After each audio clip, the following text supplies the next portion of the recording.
તો આજે હું લઈને આવી છું બાફ્યા વગર ફક્ત 35થી 40 મિનિટમાં જ બની જતા છોલે ચણાની રેસિપી।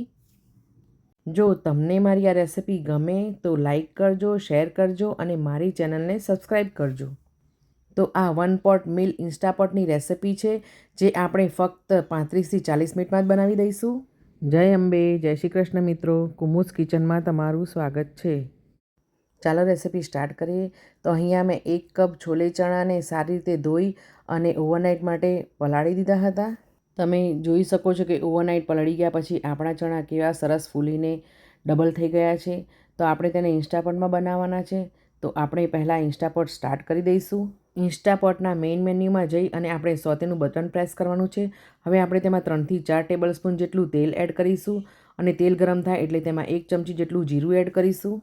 જીરું સારી રીતે ક્રેકલ થઈ ગયા પછી આપણે તેમાં થોડી હિંગ એડ કરીશું।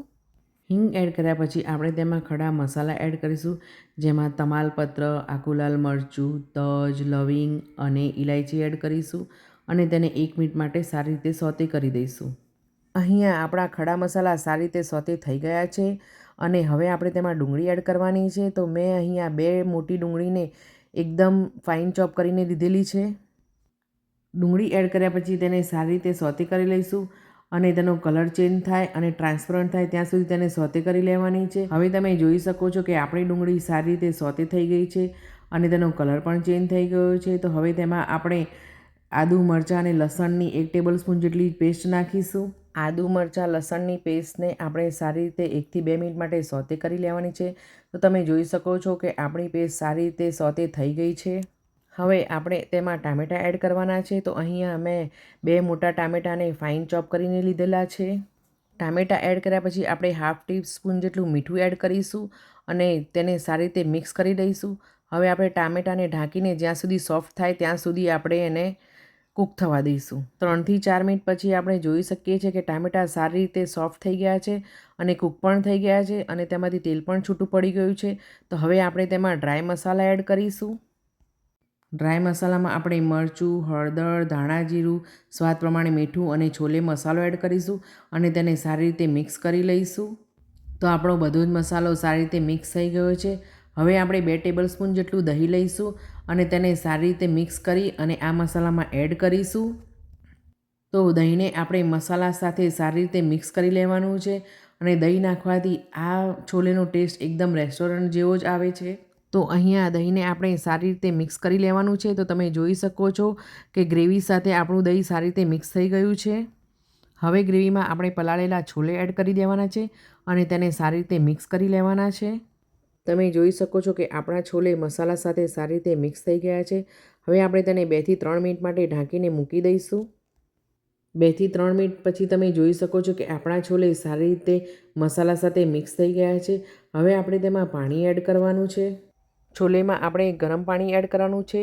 તો અહીંયા મેં 2.5 કપ જેટલું ગરમ પાણી લીધેલું છે। ગરમ પાણી એડ કરવાથી તેની કુકિંગ પ્રોસેસ ચાલુ રહે છે અને તેનો કલર પણ બદલાતો નથી।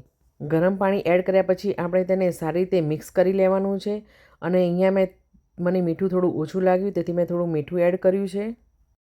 તો આપણે છોલેમાં આ બધો જ મસાલો સારી રીતે મિક્સ કરી લીધો છે। હવે આપણે ઇન્સ્ટાપોટનું ઢાંકણ બંધ કરી દઈશું। હવે ઇન્સ્ટાપોટના મેઇન મેન્યુ ઉપર આપણે બીન્સનું બટન પ્રેસ કરવાનું છે અને તેને 35 મિનિટ માટે આપણે તેને કૂક થવા મૂકી દઈશું। તો બાફ્યા વગર આ રીતે પણ આપણે છોલે બનાવી શકીએ છીએ। તો હવે 35 મિનિટ થઈ ગઈ છે અને આપણું ઇન્સ્ટાપોટ પણ થોડું ઠંડુ થઈ ગયું છે। તો હવે ઓપન કરીને જોઈ લઈશું। તો તમે જોઈ શકો છો કે આપણા છોલે કેવા સારી રીતે કૂક થઈ ગયા છે। તો તમે જોઈ શકો છો કે આપણા ચણા પરફેક્ટ રીતે કૂક થઈ ગયા છે અને સ્મેલ પણ સરસ આવી રહી છે અને જોતાં જ ખાવાનું મન થઈ જાય તેવા બન્યા છે। તો હવે આ છોલેમાં આપણે થોડી કોથમીર અને થોડી કસૂરી મેથી એડ કરીને સારી રીતે મિક્સ કરી લઈશું। તો તમે જોઈ શકો છો કે આપણા ચણા એકદમ પરફેક્ટ બન્યા છે। ઇન્સ્ટાપોટ વગર પણ તમે કુકરમાં 6થી 7 વિસલ વગાડીને આ પ્રોસેસથી છોલે બનાવી શકો છો। તો છોલેની બધી જ ઇન્ગ્રીડિયન્ટ્સનું મેજરમેન્ટ મેં આ વિડીયોમાં આપેલું છે। તો હવે આપણે આ છોલેને ગરમા ગરમ જ સર્વ કરીશું। તો અહીંયા મેં પૂરી સાથે સર્વ કર્યા છે। તો તમે પરાઠા, રોટી, ભટુરે કે રાઈસ સાથે પણ સર્વ કરી શકો છો। જો તમને મારી આ વન પોટ મીલ રેસિપી ગમી હોય તો લાઈક કરજો, શેર કરજો અને મારી ચેનલને સબસ્ક્રાઈબ કરજો। તમે મને ફેસબુક, ઇન્સ્ટાગ્રામ, ટિકટોક અને યુટ્યુબ ઉપર પણ ફોલો કરી શકો છો। જો તમને મારી આ રેસિપી ગમી હોય તો લાઈક કરજો, શેર કરજો અને મારી ચેનલને સબસ્ક્રાઈબ કરજો. અને હવે આપણે મળીશું નેક્સ્ટ રેસિપીમાં. ત્યાં સુધી જય શ્રી કૃષ્ણ ફ્રેન્ડ્સ.